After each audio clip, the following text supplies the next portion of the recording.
So I'm going to have to do a mini rant about something that just happened.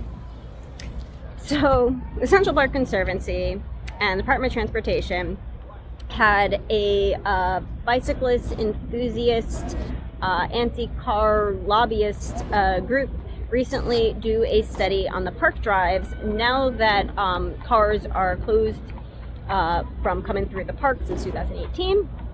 And this study went on for a couple of years, and they recently started to implement the changes of how they're going to redo the park drives. And it is a disaster. First of all, a couple of years ago, I started a pilot program allowing e-bikes and e-scooters into the park. And they are just flying through, a lot of pedestrians getting stuck and injured. This program has been a failure. Unfortunately, they extended it. So there's now a bill in City Council to try to ban e-bikes and e-scooters from the park. Enforcement will be really difficult because you still have these illegally motorized pedicabs coming through the park all these years, majority of them anyway. But it's really dangerous, and the new redesign in the park is actually even more dangerous. So what they did was, you used to have a lane that was on the right side for horse carriages, pedicabs, emergency vehicles, garbage trucks, stuff like that. Next to that was a bike lane, and next to that was a jogging lane, and then there was like a fence and a sidewalk behind that.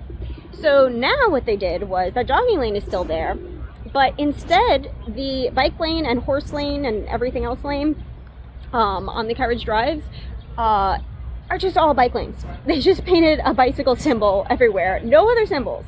Now what people don't know is that the lane that's on the far right is actually supposed to be for e-scooters, e-bikes, pedicabs, horse carriages, garbage trucks, emergency vehicles, basically everything going fast, even though we're not fast.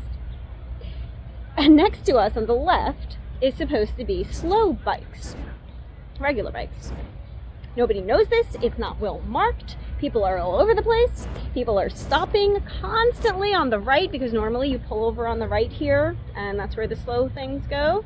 And when things are pulled over there, like a pedicab or bicyclists, tourists trying to take pictures in the middle of the street, people walking in the middle of the street because they don't know where they're going, you would go around that, which means you pull into the left. So we've got bicycles trying to squeeze by us between the curb on our right side and our horse. That's not safe. They're encouraging bicyclists to get way too close to our horses instead of keep a safe distance. They just mix this all in together. There's going to be an accident, and this is on them, because we warned them about this. We told them this is a terrible idea. At least put markers that there's horse carriages there. There is a DOT spray paint stencil of a horse to show horse crossing. They could have put on the ground. They didn't do that. So just now, I was near Bethesda Terrace on a horse carriage ride, and I was on the right side, where I'm supposed to be. And the carriage in front of me, his horse stopped to pee or something. So he put up his hand to signal he's stopping, which means go around me. So I pulled to the left to go around him. I went around him. His horse finished peeing, continued moving. I took a few more steps straight. I paused for a moment to point something out to my customer. Just for a moment, wasn't a full stop. And as I'm paused there, this guy on a bicycle starts yelling at me that I'm supposed to stay on the right. All right, yeah, so do I just not go around something blocking me? Do I just wait there all day if it never moves and that's it? I'm just stuck there? The bicyclists are kind of the worst, maybe after the pedicabs in this park. And with this new redesign, we're gonna have a lot more fights, I'm pretty sure.